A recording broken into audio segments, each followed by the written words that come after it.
Olá pessoal, tudo bem? Aqui é o Ivo e hoje eu queria falar um pouquinho a respeito de um filósofo que eu li bastante quando eu era, enfim, quando eu estava ali na casa dos 18, 19 anos, que é o Nietzsche, né? Eu acho que é um filósofo que tem muito apelo, geralmente para quem está ali saindo da adolescência, entrando na fase adulta, né? E eu queria falar um pouquinho a respeito aqui hoje da relação entre Nietzsche e a crítica que ele faz ao cristianismo. E a partir disso eu queria estabelecer algumas reflexões. Eu peguei esse livro dele aqui, né, o Anticristo, que eu considero um livro muito bem escrito. Inclusive, o Nietzsche, né, ao longo do tempo, ele foi perdendo um pouco para mim o apelo filosófico dele em diversos aspectos. Eu acho que em alguns elementos o Nietzsche ele acaba estabelecendo uma crítica um tanto quanto rasa. No entanto, a elaboração filosófica dele é muito bem construída do ponto de vista literário, né? O Nietzsche ele consegue muito bem envolver o leitor, ele tem enfim, o texto dele tem uma força poética muito grande e, enfim, o que eu considero no Nietzsche a crítica mais profunda dele é a crítica, na verdade, enfim, a fantasia de maneira geral, algo que depois, enfim, autores como Freud, né, e outras figuras do século XX vão assimilar, né, e vão aprofundar. E aqui no caso, eu escolhi esse livro aqui, que é enfim, um livro já, né, antes da morte do Nietzsche, o Anticristo.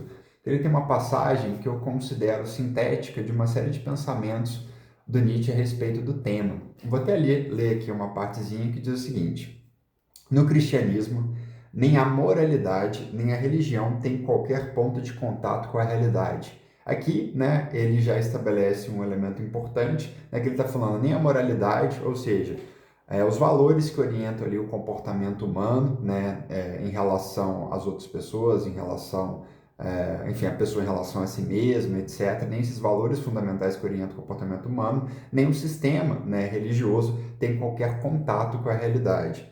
O cristianismo oferece apenas causas puramente imaginárias. Daí ele coloca aqui entre parênteses Deus, alma, ego, espírito, livre-arbítrio e etc. E depois ele fecha parênteses e ele continua. E efeitos puramente imaginários. Daí ele também dá exemplos. Pecado, salvação, graça, castigo, perdão dos pecados. E ele continua. O relacionamento entre seres imaginários. Ele dá como exemplo Deus, espíritos, alma. E aí, de novo, né, uma história natural imaginária, ele também dá exemplos, né, ele fala da concepção antropocêntrica, que tem ali o ser humano como centro, no qual ele coloca aqui a negação, né, da realidade natural. Aí depois ele fala da psicologia imaginária, e aí ele, enfim, menciona termos como remorso, consciência pesada, atração pelo diabo, a presença de Deus, etc. E ao final ele fala de uma teologia imaginária. Daí ele continua falando o seguinte: em um mundo puramente fictício, né, que está se referindo a esse mundo, na concepção dele, construído ali pelo cristianismo. Para grande desvantagem sua, tem de ser diferenciado do mundo dos sonhos. Esse último, o mundo dos sonhos, pelo menos reflete a realidade, enquanto o primeiro, né, esse mundo fictício, o cristão na concepção nietzschiana, falsifica, a diminui e a nega. Então ele está falando o seguinte: olha, o sonho, ele pelo menos ele reflete a realidade, ele tem conexão com a realidade. Na ideia do Nietzsche, né, o cristianismo ele é simplesmente uma falsificação da realidade, é uma desconexão em relação à realidade. Daí ele continua e diz o seguinte: uma vez que o conceito natureza se opôs ao conceito Deus, necessariamente o mundo natural assumiu a significação de abominável. O conjunto daquele mundo fictício tem sua origem no ódio ao natural, ao real, e não é mais que a evidência de um profundo mal-estar em presença da realidade. Isso explica tudo. Quem apenas tem razão de querer viver fora da realidade? O homem que sofre com a realidade. Mas para sofrer com a realidade tem de ser uma realidade deformada. A preponderância do sofrimento sobre o prazer é a causa dessa fictícia moralidade e religião. Mas tal preponderância também oferece a fórmula para a decadência. Então, o que o Nietzsche está dizendo? Olha, é, o cristianismo, na concepção dele, é uma fantasia, né? É um sistema fantasioso que tem uma moral orientada, tem um sentido do que é a realidade, do que é o ser humano, do que deve ser o ser humano, do que é certo, do que é errado, etc. Isso tudo faz parte, né, de uma construção de um mundo ficcional que tem como fundamento a negação do mundo real na visão aqui do Nietzsche, né? E ele pensa o seguinte: qual que, enfim, é a única hipótese no qual a pessoa quer viver num mundo que não é real? A pessoa que sofre com a realidade. Então aqui a gente está colocando, né, a fantasia como sistema de fuga, a fantasia como tendo como centro ali um sofrimento, uma dor existencial, uma dor real, né? Só que ele vai dizer o seguinte: essa falsificação, ela não é sem consequências, né? Ele coloca aqui no final o seguinte: oferece a fórmula para a decadência. Na visão do Nietzsche, essa desconexão com a realidade, né, provoca a diminuição da vontade, que ele chama de potência, que é uma espécie, enfim, que é um conceito que o Nietzsche utiliza para falar de algo que, na verdade, é um termo que Nietzsche utiliza, acaba que não é exatamente um conceito fechado, mas ao que se refere enfim, a um princípio de vitalidade do ser humano, né? O quão você está apegado enfim, sente vontade ali de viver, de se expandir. Enfim, na verdade, o termo vontade de potência, Nietzsche não é um termo fechado e ele utiliza muito para falar dessa conexão engrandecedora com a realidade, né? Então, nesse sentido, viver a fantasia é uma forma, né, de você sentir as suas forças vitais sendo esvaídas, né? Porque elas acabam indo para a sustentação desse mundo imaginário. Aqui o Nietzsche, né, ele faz uma crítica muito interessante em relação ao cristianismo, dessa ideia, desse mundo fictício, né, que se volta, que enfim, que tem como fundamento negar a realidade porque não consegue se suportar a realidade em virtude de sofrimento, de dores, de acontecimentos, né, que são indigestos, etc. Só que a questão é a seguinte, né, o Nietzsche, ele elenca o cristianismo como seu alvo predileto. No entanto, uma coisa que eu acho interessante é a crítica dele é muito boa. No entanto, uma coisa que eu percebo é que nem todo mundo se relaciona da mesma maneira, né, com o cristianismo, com as concepções religiosas. E, enfim, acho que há pessoas que, inclusive, conseguem estabelecer uma relação de vitalidade com a religião.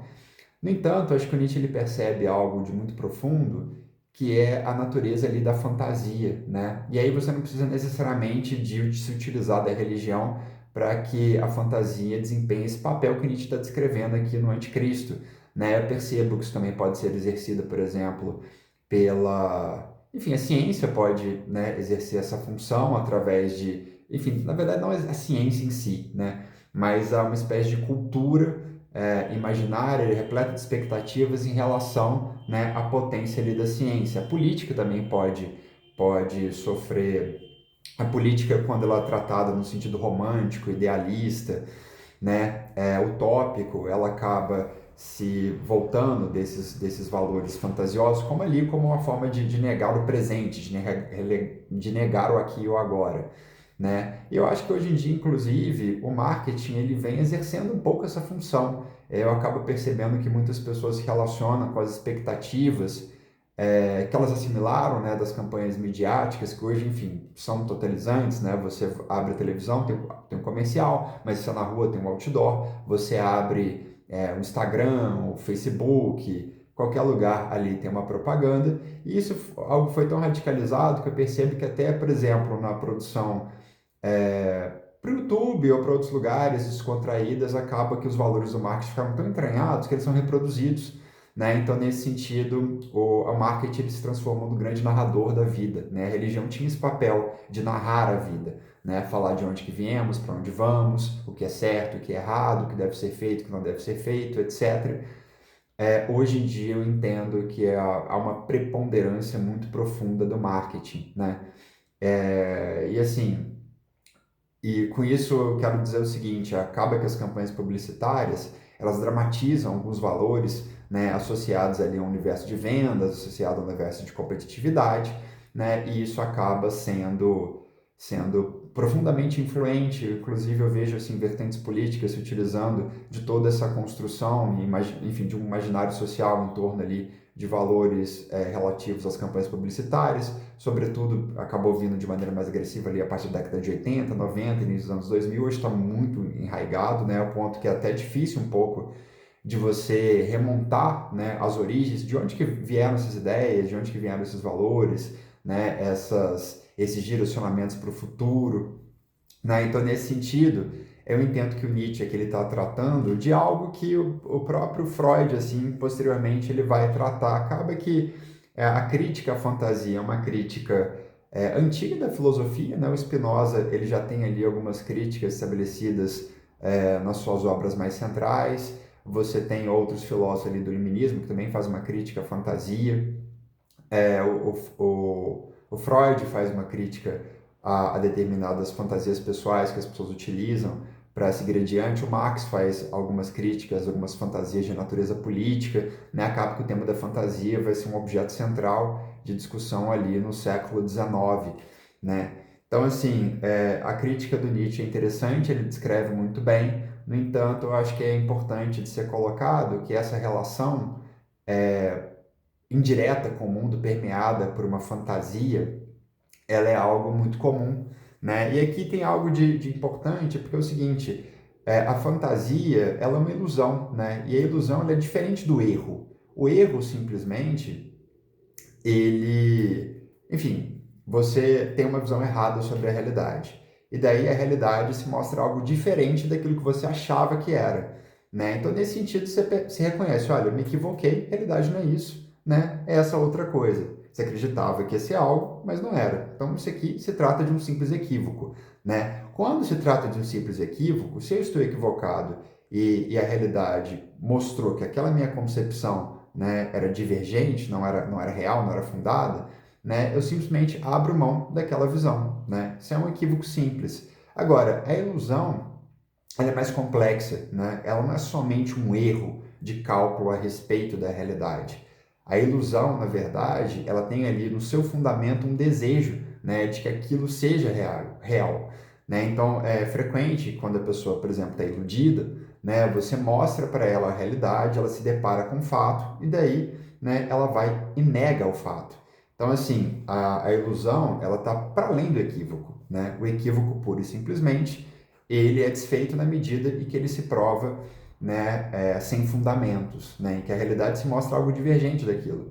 Agora, na ilusão não, né? Mesmo diante ali da realidade, mesmo comprovado o equívoco, se apega porque não é simplesmente equívoco, né? Você tem algo de emocional depositado naquela expectativa a respeito da realidade, né? E se tem algo de emocional é porque de alguma forma existe ali uma tentativa de não lidar com alguma dor constitutiva, alguma dor real, né? E ali você tem o início da fantasia. Inclusive, uma coisa importante, a diferença entre imaginação e fantasia, né? A imaginação está o tempo todo em contato com a realidade. A imaginação, ela retroalimenta a realidade, né? Você, por exemplo, tudo que a gente tem aqui construído no mundo, né, veio de uma elaboração imaginativa, né? O próprio smartphone, a lâmpada, isso foi idealizado em algum momento, né? Antes de se tornar real, era uma imaginação, era um projeto, né? No entanto, a imaginação, ela tem essa conexão com a realidade, ela retroalimenta a realidade. A fantasia não. A fantasia, enfim, a gente poderia conceituar a fantasia como uma imaginação degenerada, né? A imaginação que concorre com a realidade, que corre em paralelo à realidade. Então, assim, na imaginação, né, enfim, você tem a realidade, a imaginação coloca algo suspenso e retorna para a realidade como ato criativo, etc. E aí você tem um ciclo de retroalimentação, né? Na fantasia, não.